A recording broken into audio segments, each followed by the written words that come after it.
the segregation of students into the ghetto is probably a little bit more benign in that there aren't people going around saying we don't want blacks in our area or we won't live next to blacks. At the same time, the underlying process is probably similar because people don't want students as next door neighbors. And so that tends to make it harder for them to rent housing in other places and easier for them to rent in the ghetto.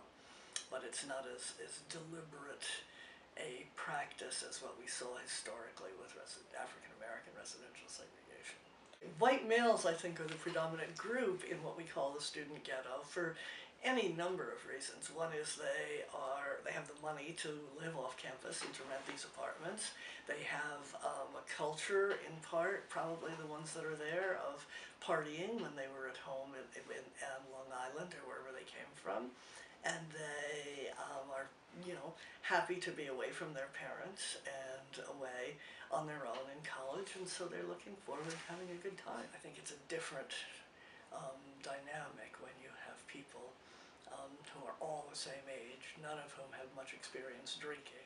Unlike when I was growing up, the drinking age was 18, so you're still in high school, you're around your parents, you're drinking with the faculty at college once you get to go, and you would be embarrassed to be as drunk or to throw up or to do something, around your parents or around one of your professors that you aren't with your friends. Some of the behavior that I saw on television during Kegs and Eggs was pretty much inexplicable.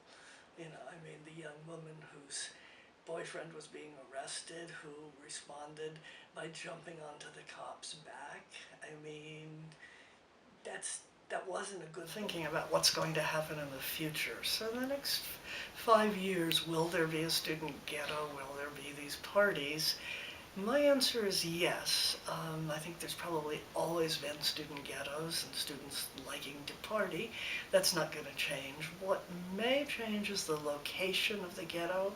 If the housing stock gets to be too run down, that students don't want to live in it, and then if the landlords rehab it, the landlords may want more rent than students are willing to pay. So I could see the student ghettos shifting location slightly, but I imagine it will still be considered a student ghetto, despite the fact that, as we said earlier, that term is not really correct, and I think there will still be lots of student parties.